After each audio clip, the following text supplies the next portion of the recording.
always this concept of brand and branding? How did it evolve over a period of time? That is what we are going to talk about. Okay, so let's quickly get started.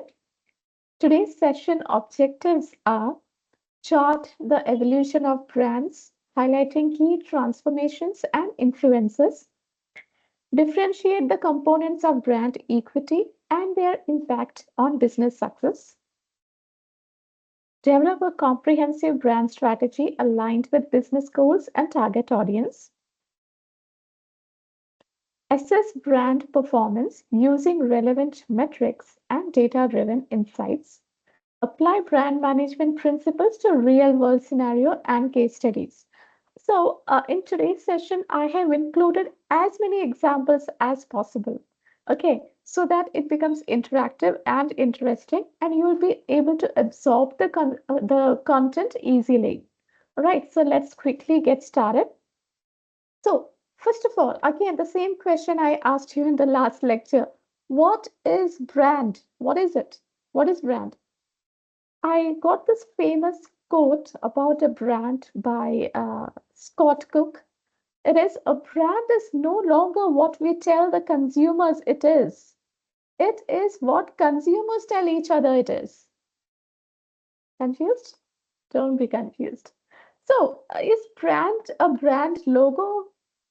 Is brand a brand name? Is it? What is it? When you think of a brand, what's the first thing that comes to your mind? Is it the brand logo, the founder? What is it? Let's see. For just imagine this scenario. Okay, you went to DMart, let's say, or Star Bazaar, or anywhere for shopping. You went there to pick a pack of cereals, let's say. You're walking down the aisle, there are various options. You're bombarded with options left and right. There are boxes of cereals placed. How would you know which cereal to pick? You would definitely be looking not just at the cereal boxes, but at the name of the company. And there you go. You get to see a brand which you have heard all your life. That is when you decide that this is what I want, isn't it? Won't you agree? So, brand is like the secret sauce that makes the business going. Brand is not the business, it is an emotion, it is a memory. That is what the consumer talks about you as a company, your name. So the it's built on what is brand built on? It is built on the trust, the personality, and a whole lot of strategy. We will once we start talking about more brands, these concepts will become more and more clearer. So let's just think about Apple's design. Apple is a fruit, right? But the moment I tell you Apple's design, what is the first thing that came in your head? A half-eaten apple? And that's the company logo. Why? Why not the actual apple? That is because of the sleek design it has. Oh, just do it. When I say just do it, what came in your head when I said just do it? Nike, isn't it? So these brands have become like cultural icons and they shape the way we live and work and play. That's what a brand can do. That's the power of a brand. So, what exactly makes a brand successful? What is it? How do they build that unshakable loyalty? And how do they command their premier prices? That is what we are going to talk about today. Let me give you a quick example that about an unshakable loyalty. I don't know if you guys remember. There was this attack at Hotel Taj in Mumbai many years ago. Do you guys remember that or have you read of it? If not, then please go online and quickly read about it. I'm not going to talk about the terror attack, but during the terror attack, there was this US couple in one of the rooms and they were terribly shaken. They're shaken to the core. But when the journalist arrived over there and spoke to that couple, do you know what they said? They didn't say that we'll never return to Taj. That is what I would have said. We are never coming back to Taj, not just Taj, to India after this episode. They were like in their 80s, and every year for their anniversary, they come to India and spend the time at Hotel Taj. They said, no matter what, we are loyal to Hotel Taj and we will keep coming here year after year. And the next year, they kept the promise and they came back. So, what is this? What is this thing about the brand, the loyalty that the customers will do anything to be loyal to the brand? Let's get started and understand that. So, let's talk about why brands matter. It's a consumer's choice or business growth? What is it? Let's talk about an example over here to explain you why brands matter. I will talk about a strategy that Nestle took. Maybe we will connect the dots through that strategy. Okay. So I think in the year after the World War II happened, Nestle tried to penetrate into Japan market. Now, if you guys know, Japanese people are tea lovers. They don't like coffee. Coffee is like a foreign thing to them. They are hardcore tea lovers. So Nestle had real difficulty getting into the Japan market. So they struggled and struggled. Then they understood that, oh, I know what I have to do. What did they do? Now, if you offer an adult a new beverage, that too a stimulant beverage, it will be very difficult for that person to adapt to it. Because if I am a tea lover, all of a sudden you come and offer me coffee, try this. I won't even try. I said, no, I'm a tea lover. I'll stick to my tea. I don't know what this alien thing is. But what if you introduce an idea? Okay, let's talk about this. How many of you, when you were in school, have you tried poppins? You remember the poppins that you used to get? They were small toffees that you sugar toffees that you used to eat. They were all colorful. How many of you have tried that? I'm sure many of you might have. I don't know if you still get poppins or if you still eat poppins, but if someone offers you poppins, you will definitely love it. It's nostalgia, right?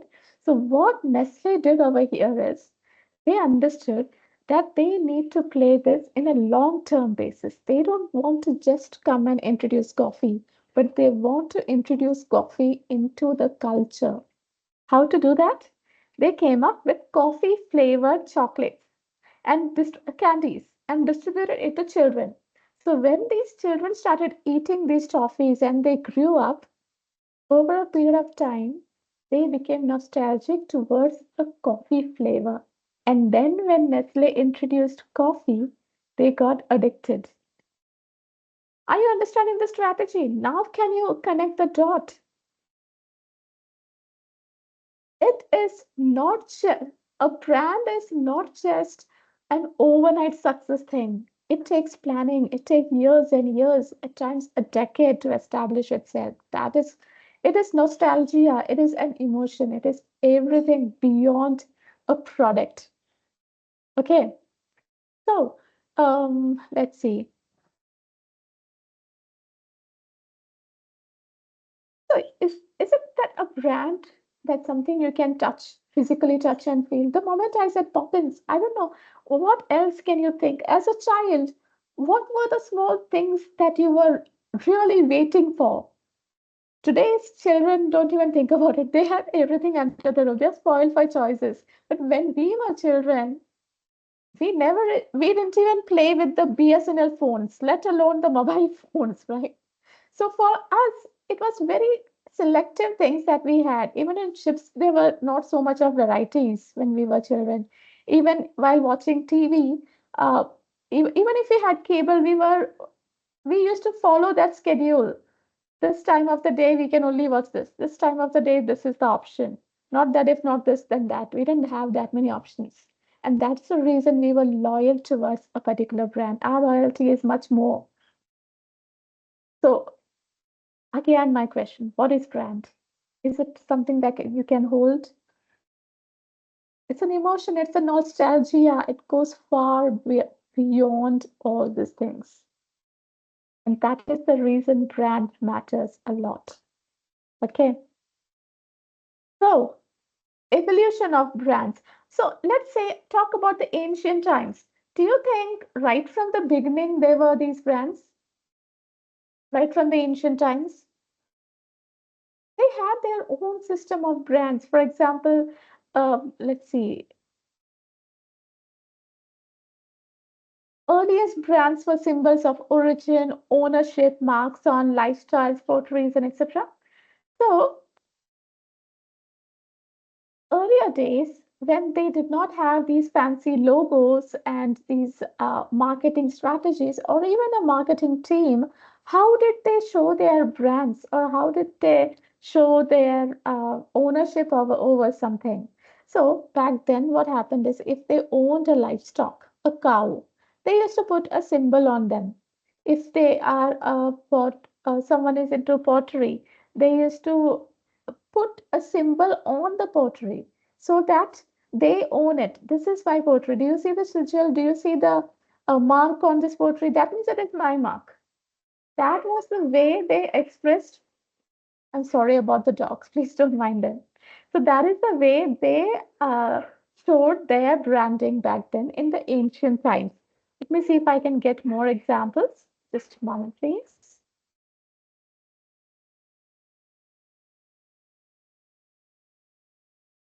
So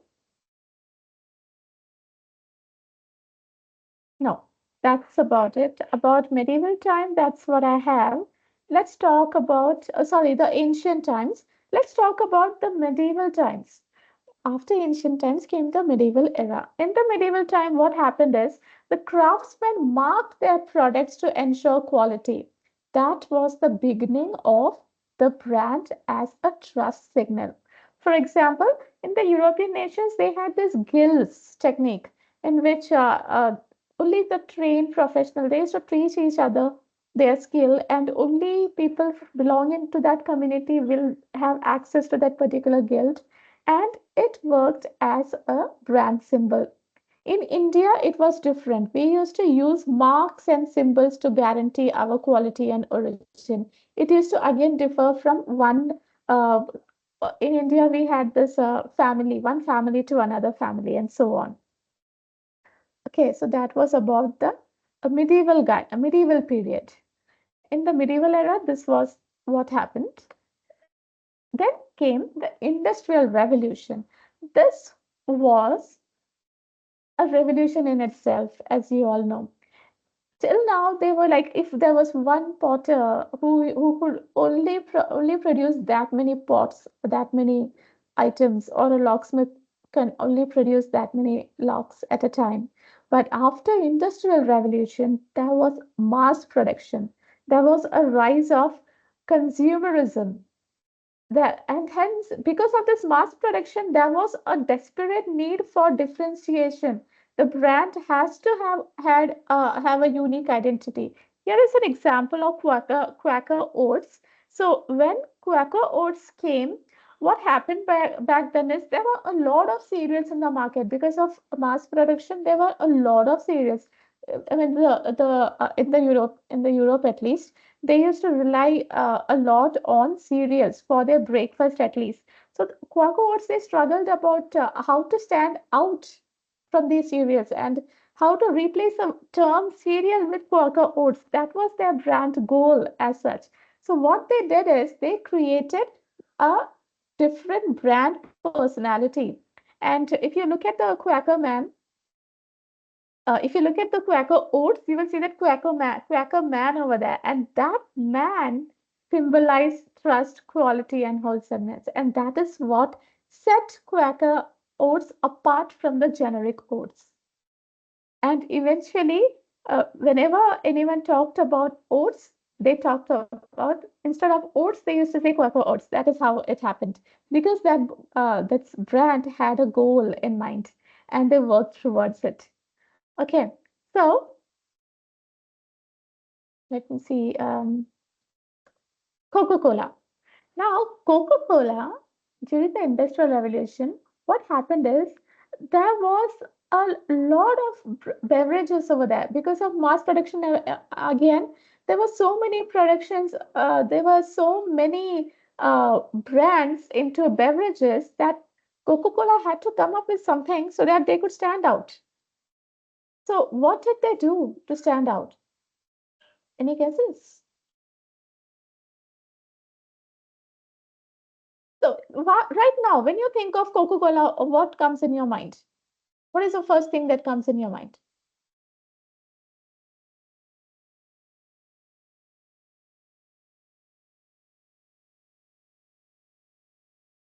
Nothing. Do you know this industrial revolution? It was also called as a madman. Madman is so that was I did not put it over here, but yes, it was because the people were mad around that. So they were just mass producing thing and left, right, and center without there were because see, whenever there is something new happening, there are new rules set out. It takes time to set up the rules. First, a thing happens, then there are a lot of failures, and then comes the rules. Okay, so coming back to Coca-Cola, what did Coca-Cola do differently?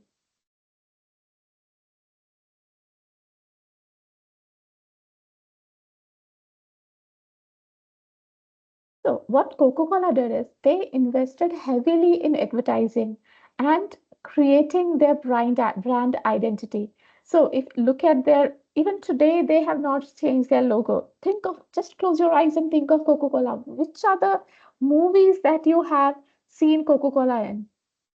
A lot of movies, right? That is a brand placement in the movies. So any movie you see, they will offer a Coca-Cola. If there is a friendship, they will come up with Coca-Cola. All this is branding, marketing, their iconic logo, the shape of the bottle, and their slogan. That is what helped them stand out from the crowd. Okay. So now let's talk about Levi's Traders and Company. Now, Levi's, when you talk of it, what's the first thing that comes to your mind? The jeans type, the jeans and some girl or boy they are running around. Now, these were the guys who patented riveted jeans. If you look at the jeans, nowadays all the brands jeans have the riveted jeans. Look at them. You will see the pockets are riveted. What does it mean? It means superior durability, right? And it meets a very specific need if you look at it. They also developed a brand image associated with ruggedness and the American culture, American West. So, if you look at this, in this all happened during the Industrial Revolution, which is the 20th century. Okay, after the Industrial Revolution came the 20th century. This is where, as I told you, whenever something just starts, everyone is experimenting new things, they are coming up with something new. After that, once they understand through the trials and errors, is what they actually come up with something so great that can be like life changing. So that's what happened in the 20th century. Then the actual advertisement took a whole new turn. This era was called as a madman era. Sorry about it, not the industrial era, industrial revolution, but the 20th century was called as a madman era. It was full of storytelling, advertising, and brand personality. I did not mention one of the examples here, but let me tell you. There was this uh, uh, cigarette brand called Marlboro. Marlboro, if you recollect, if you just even if you Google it today, please, I am strictly against smoking, but it is a brand and it is important to mention here. That's the only reason I'm mentioning. So, Marlboro brand, when it first started marketing in the 20th century, it started as a female brand. In fact, the cigarette butts were red in color to mask the lipstick marking. Yeah, it was a female brand. It was very feminine. It is like mild as Mary. That was their slogan. But gradually, they wanted to capture the men's market. And that is when they came up with a different strategy altogether. And they show this cowboy guy and the current logo. Sorry about the dogs, guys. I'm really sorry. So that was how they shifted. This all happens because of the Mad Men era. That era was so much into uh, brand building personality. The only focus was to build a brand which will run for like ever. So have a look at this example, a Volkswagen Beetle. In the year 1959, what happened is back then all all the cars that came up, they were like really masculine, big cars. And Volkswagen came up with a Beetle, which was like really small, but still it ruled the market. How? What was their strategy? Their strategy, their campaign was think small campaign. And that, let me show you the campaign. Okay, I got their TV commercial. Let's have a look at this.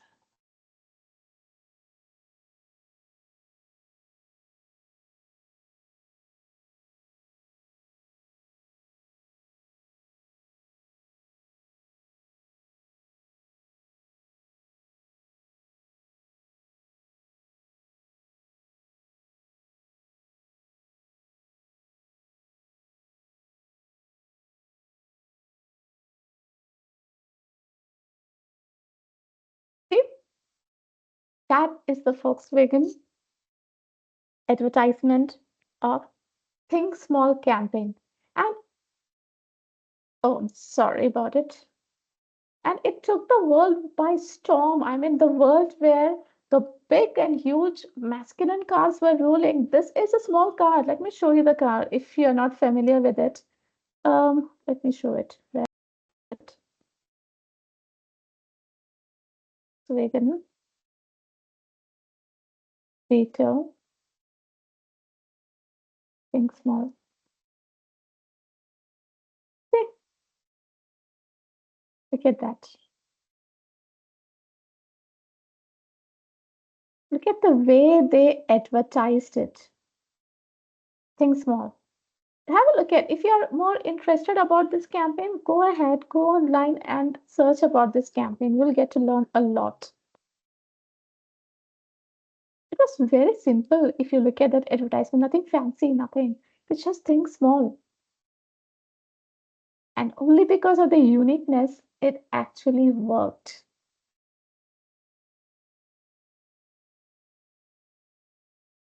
Where is it? Have a look at this.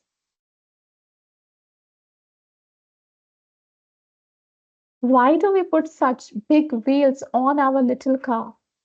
It is actually advertising that little car. And the reasoning. See, look at this. This is the advertisement. Spokesperson, it makes your house look bigger ad. Have a look at this. Have a look at this car.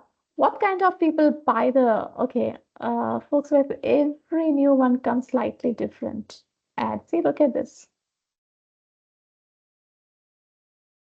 It's a unique concept they came up with to introduce their car in the world where only big cars worked. What was the outcome? The iconic campaign shifted car culture and cemented the Beetle as a symbol of counterculture. Okay, so that is what a brand marketing can do. Nike's Just Do It campaign. Challenge was to come. Okay, what is the challenge that Nike had back then? What is Nike company do? What are they into? Athletic footwear. What is other company? Reebok. What was the challenge? The challenge was to compete against Reebok and that too in the athletic footwear. How did they do it? They came up with this campaign called Just Do It. Let's have a look at it. Just a moment, please.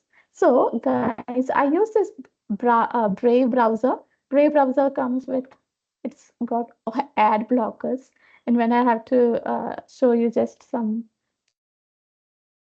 videos, it's easier there because it does not have any ad. So, Just do it, Nike. First commercial, there it is. Let's have a look at the very first commercial.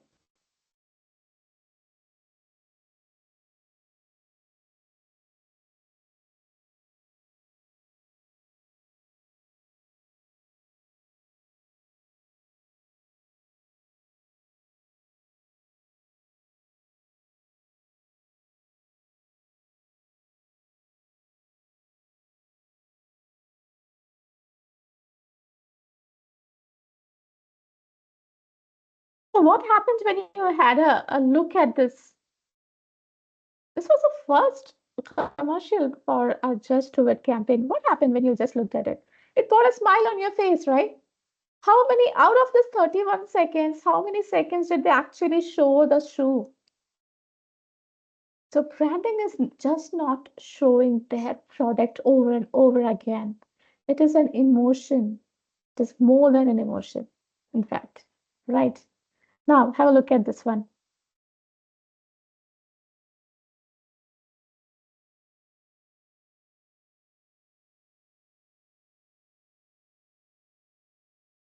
I didn't show you the entire video, but let's see.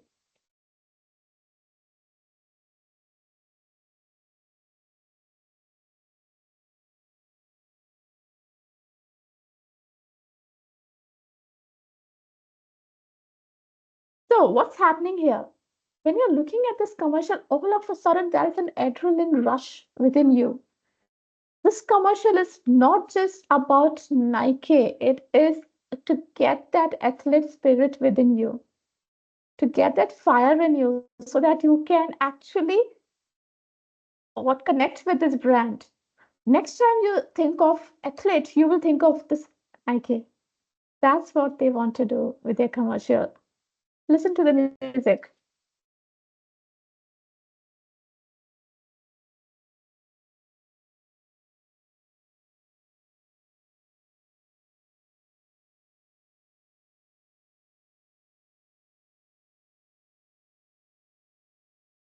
right? So that's what branding is all about. Sorry. Yeah. So that's what Nike did. It started its Just Do It campaign. So even if it is just three words, just do it actually burns some fire in you. If you're not even an athlete person, the next time you think of, hey, you know what, I want to shed some pounds, let's just start jogging. Oh, for jogging, I need jogging shoes. Let's buy jogging shoes. Which one? Which one? Let's buy Nike. You buy the shoes, you won't even go to running next day, but you will definitely buy those shoes. That's what happens when you do the right branding. Okay, so what was the outcome of this campaign? So coming up with a campaign is very easy. Anyone can come up with a campaign. In today's world, just go to Gemini and type in there, this is my brand, I need a campaign, show me. Gemini, ChatGPT, or even Copilot will give you amazing campaigns. But how many of you would actually dedicate your time and energy to build it up, to scale it up? That's what matters. That's what makes a brand. Doing it consistently over and over again. It takes years, at times decades for those, as I told you, Nestle took decades to penetrate into the Japan market. They gave toffees, coffee flavored toffees to children so that when they grow up, because of nostalgia, they will get addicted to coffee and they will accept it into their culture. Just think about their goal. How many years did it take? That's what branding is all about. So, what is the outcome of Just Do It slogan? Nike became a global leader. It established an emotional connection with the consumers and embodying a mindset. Okay, so don't just come up with a slogan. Anyone can come up with a slogan, but live up to that slogan. Show it that slogan in such a manner that you actually directly fire into the consumer's mind and heart, and you stay there. Digital age branding? What is digital age branding? It is today's branding, guys. What is it today? What is happening in branding in today's world? Tell me. This is where a brand truly becomes a part of our daily lives. How? How would it become a part of our daily life? What is the first thing you do when you open your eyes in the morning? You will take up your phone. Okay, first of all, you'll switch off your alarm, and then you take up your phone and check your WhatsApp, isn't it? Check the news, just scroll mindlessly in your phone. That's the first thing you do when you open your eyes. And that's where the brands will place themselves. Seamlessly, they will place themselves in your life from the time you open your eyes till the time you go off to sleep. So forget the billboard commercials, forget the TV commercial. Now the brand is everywhere. Right from your fingertips to anywhere you look around, you'll find a brand. Look behind me, there's a brand. This is digital age of branding, right? So every screen you can imagine, you will see a brand over there. Online interacting with brand is the most common thing, and we in a day-to-day lives, we the most time we spend is online, be it on our phones, be it on our laptops, anywhere you look, unknowingly or knowingly, you are looking at a brand, right? So it is no more a product or service. It is everything that you can think on. It's like a two-way street now. Everything, if you are like listening, you at times you're like, oh, I'm loving it. Without even thinking, you will mindlessly quote McDonald. It is not even correct English, but you're quoting McDonald. I'm loving it. Happy reading, happy meal, have a happy meal. Unknowingly, you're quoting a brand. That's what digital age of branding is all about. It is a like personalization is the name of the game today. Personalization. You open your mobile phone and you will see exactly what you are looking for. Why? How? That is personalization. You just check something once. Google knows what you're checking. It has your history. It will keep showing you things what you want to show, what you want to see, and what you want to shop. That is personalization. So, this thing, what is happening here in this digital age of branding? It is creating a sense of intimacy, a sense of belonging. Let's talk about your Netflix. Open your Netflix, its recommendation would be like on par. It will be like, it will know exact. You'll think, oh my God, it's reading my mind. It's reading my thoughts. It's showing me exactly what I want, right? That's all algorithm. That is targeting ads and Instagram feed, your personalized email, everything. This is the digital age of branding. Let's talk about an example here. Wendy's. How many of you are familiar with this brand, Wendy's? It's not an Indian brand. Uh, let's let's talk about Wendy's brand. What does this brand do differently? Let's say you went to Zomato and made fun of Zomato, something, you're Swiggy, and you went on your Twitter feed and made fun of Zomato. Okay, Zomato is such a loser. Zomato is this and that. What would Zomato do? It will become offensive or defensive and just start a fight right there, or just ignore, or something on those lines. But Wendy's is famous for its sarcasm and wit. It will roast right from the competitors to customers, clients, everyone. It will just roast them. Now that is the strategy there.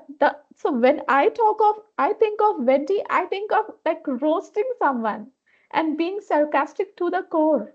That's what I think when I think about Wendy. So why do they do this? They are doing something different over here, something different from their competitors, something to stand out, and something no one will actually dare. If you play it wrong, you can lose all your customers. But they are playing it really good. That's what makes them stand out. So, Wendy's is known for its witty and humorous social media presence. Its engaging, playful banter with customers and competitors. They are famous for it. They have been roasting everyone, trust me. Real-time interaction. Now, their response to complaints and customers is in real time. If you talk about Bonvita, for example, last year, this influencer who goes by the name Food Farmer. He came up and he said that this is not tayari jeet ki, Bonvita is tayari diabetes ki because it's got a lot of sugar. Out of 100, every 100 grams, it is like 35 grams sugar. So you are just eating sugar. What happened over here is Bonvita didn't respond for 10 days. It took like 9 to 10 days to respond, and it's taken a toll. Within 4 months, uh, it got legal notice from all the, I mean, it escalated to such an extent that all the scientists and doctors came supporting this influencer. And now the government of India has actually changed the law. It has asked these brands not to promote themselves as health drinks.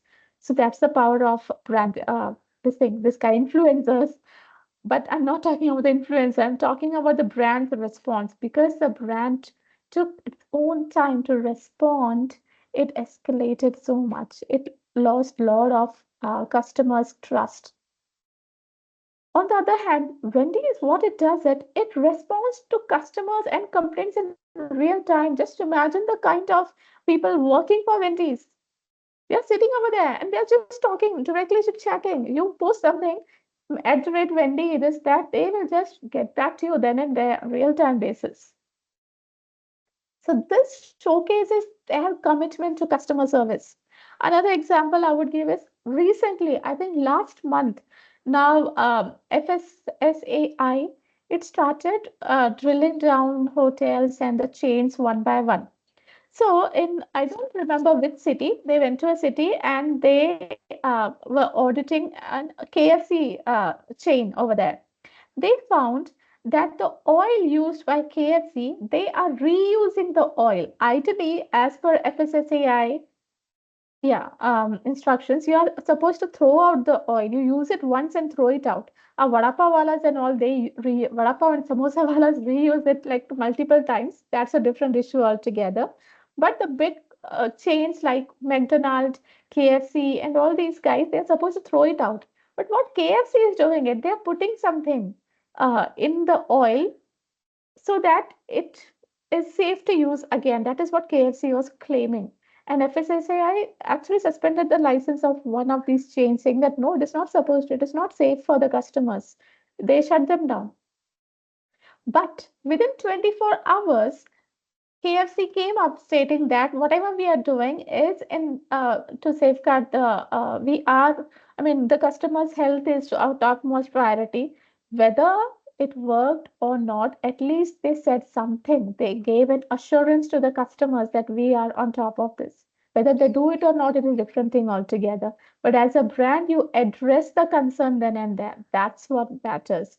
And this is all possible because of that we are living in the digital age of branding.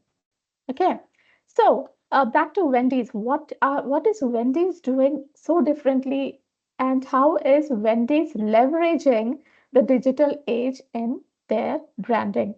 Now, Wendy's is known as the first lady when it comes to, I think, first lady of fries or something on those lines. They have direct competition with McDonald's.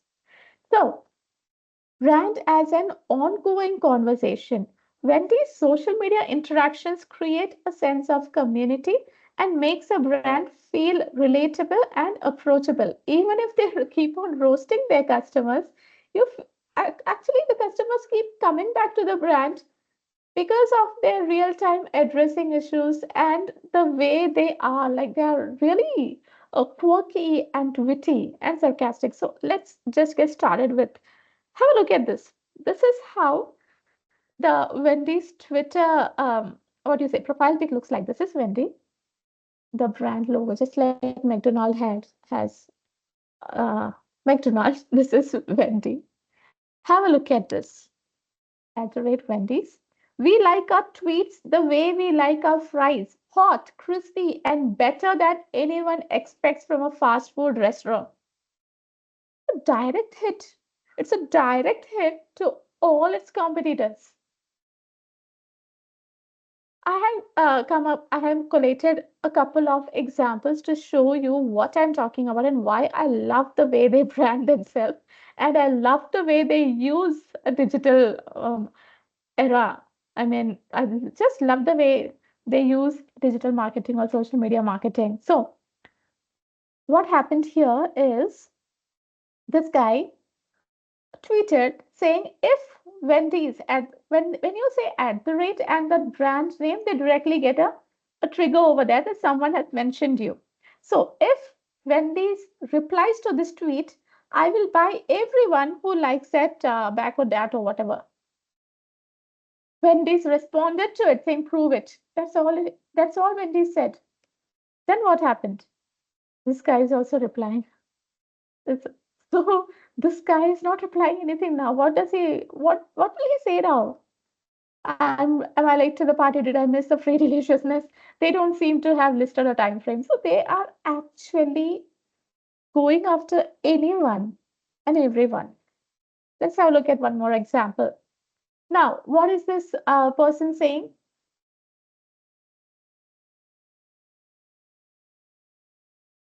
Get burned by Wendy's, nothing else, just be burned by Wendy's. So this person is like kind of making list and saying that, oh, I don't like this brand or some way it's just getting back. What is Wendy do? This list is horrible. Just get some real goals.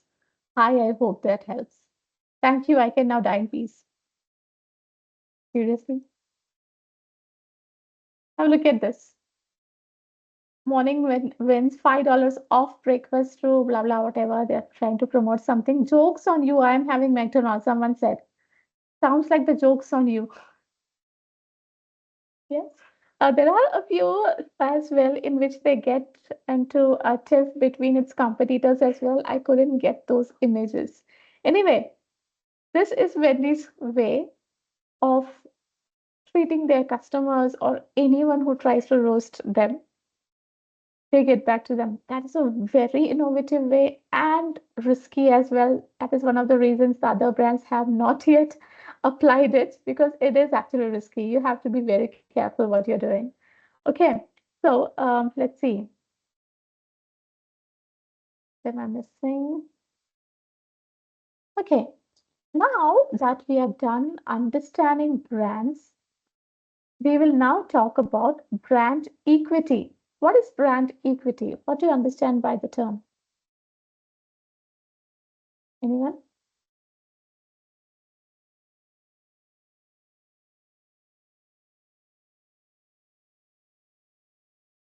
What is it? It's more than just awareness. You are not just making people aware of your brand. It's the value of the brand. It's a value that the brand name brings. Or why is it that the premium customers are willing to pay over and over again? What is the loyalty that they show? Why is it? That is because of the brand equity. It means it is the measure of the brand's success. That is the difference between one hit wonder and a household name. One time success and a household name. It is a trend, it's a classic, it's a timeless classic. So let's say,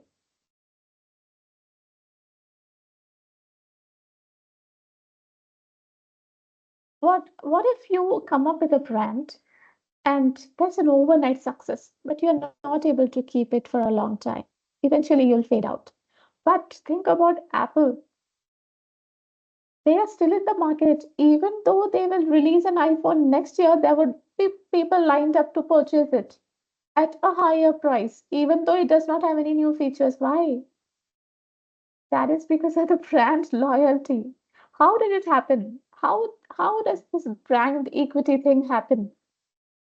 So it's not just about knowing that a brand exists. We all have heard about the brands which are vaguely recognized, but we would never choose. So, for example, let's say I will tell you that, hey, you know what?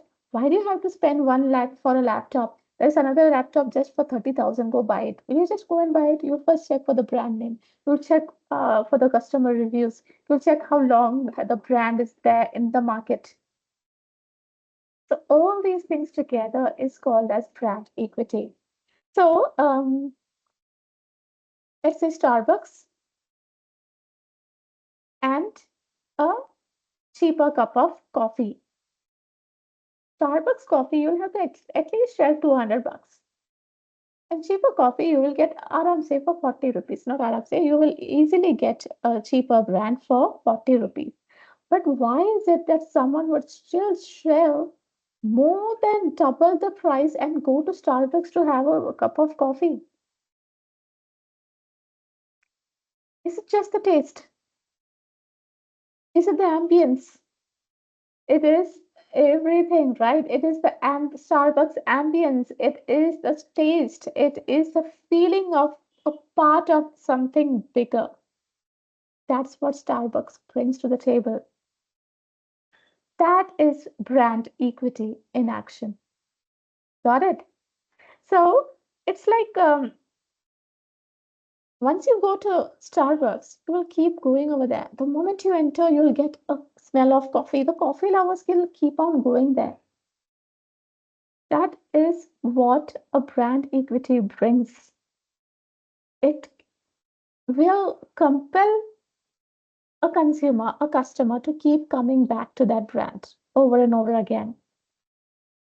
Apple, as I told you, Apple fanatics, they line up for the latest iPhones no matter what. The Nike enthusiast would never dream, never ever dream of wearing any other brand.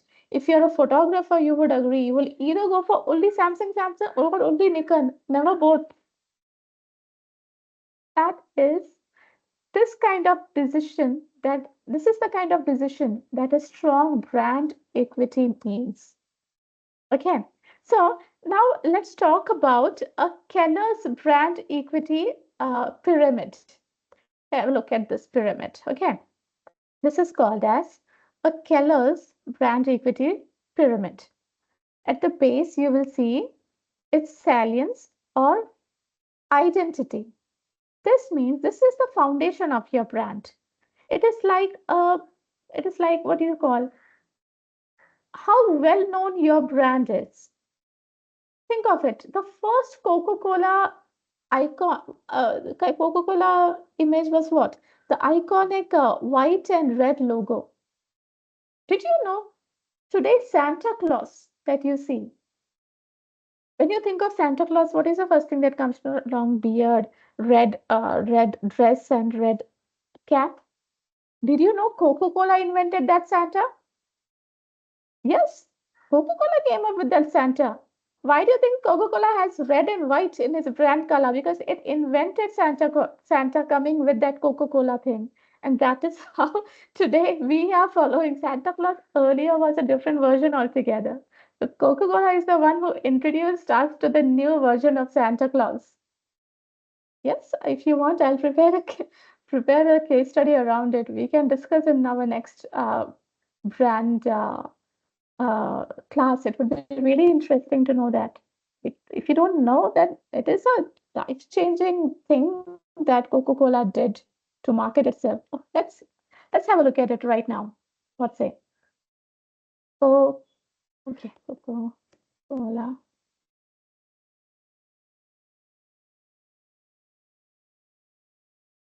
Not true. Uh-huh. This is Bing. Don't go for Bing, please, guys. Google. Okay. So see this? It did not create Santa Claus. Santa Claus already existed.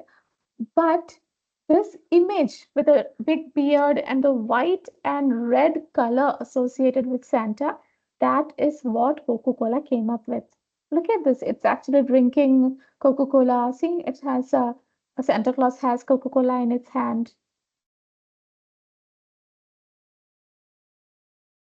We will go through this. I'll create a, let me know. Please get back to me and let me know if you want me to include this as a case study. If yes, only then I will. Okay. So this is how our uh, current version of Santa Claus is derived. Coca-Cola came up with that. Earlier, there were different versions of Santa Claus, but the red and white Santa Claus is Coca-Cola's. That's the best way I can put it. Okay, so coming back to our pyramid. So the foundation of any brand is, first of all, is brand awareness. You need to think of it's like Coca-Cola's, what was I saying? The red, iconic red and white color, the Nike's swoosh logo. In the previous PPT, we spoke about Nike's swoosh logo. That one. So the moment you see the logo, you can actually associate it with that particular brand. Then comes the next level. It is the performance or the meaning. How well do you know the product? Or now, like we are getting to the good stuff of it. We are like, how do you say it? How well does the product or service deliver to its promise that it's made? Does your product or service do what it says it will? Or does it solve a problem or does it meet any need? That is what happens in this level. It's like you are building a reputation for performance and reliability in the second one. So, first is brand awareness, next one is performance or setting up an expectation, or you are keeping a promise and you're delivering it. Next one is imaginary or response. This is when actually things get started. Once you build the base, then you kept a promise. Then what happens is we are talking about the emotional and social aspect of your brand. Does it make people feel a certain way? Does your brand make people feel a certain way? Does it align with their values and aspirations? Think of Harley Davidson. Think of it. What is the first thing that comes to your mind? A sense of freedom. They actually have the bikers group. They keep going, they keep traveling and all. Why do they do that? That is because they have a sense of freedom, a sense of rebellion and adventure. That is the power of imagery. That is our third level of the pyramid. And the last and topmost level is resonance. That is relationships. Okay, I said response over here. It should be relationship. I'll change it. Now, this is like the cherry on the top, the ultimate goal of brand building. This is why we have to start from the scratch, from the awareness. You just come up with a brand today and you will hire a marketing agency and say, hey, you know what? Right now, I want to become a big hit. No, you will never be able. Don't even think of going into overnight success. You need to start from the foundation. You need to start from brand awareness. That is, spread awareness about your brand. If no one knows about you, why would they purchase you over the brands they are already loyal to? So first, awareness, spread awareness, then show a promise, keep the promise, then fulfill the psychological and social needs, and then comes the last point where your ultimate goal of brand building will come.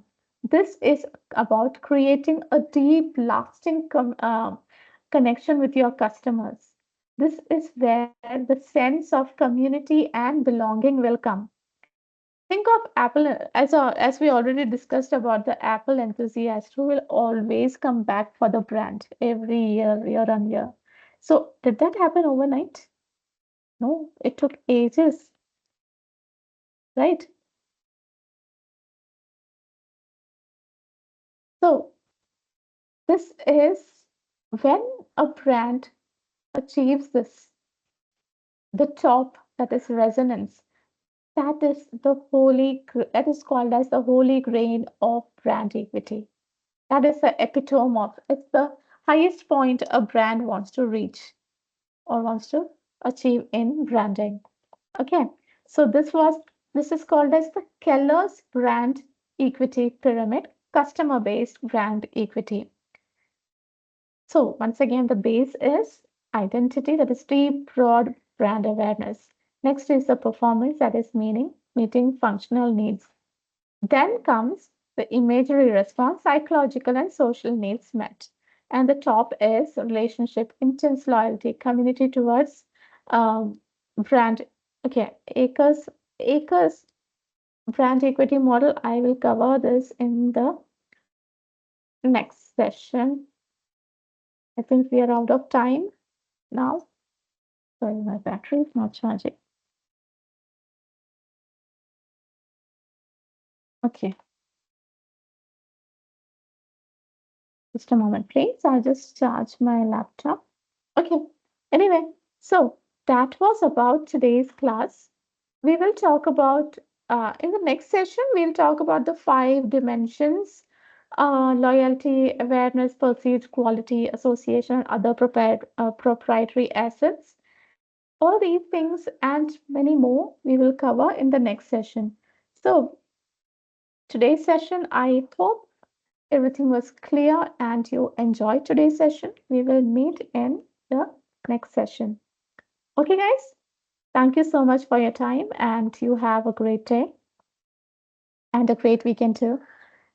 And before that, please let me know if you want me to come up with a case study around Coca Cola and Santa Claus. If yes, then I'll definitely create one. Or you can go online and check it for yourself as well. Okay. Thank you guys, and let me know if you want me to include anything else that would be beneficial for you. I would be open to do that. Thank you. You have a great day. Bye, guys.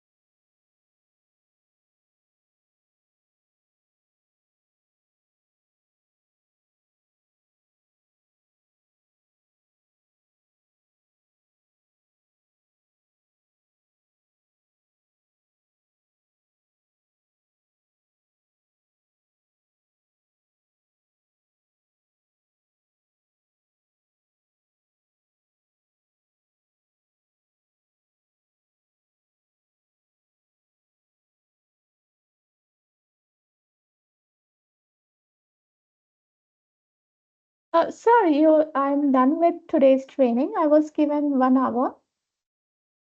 Okay, ma'am. Okay, thank you.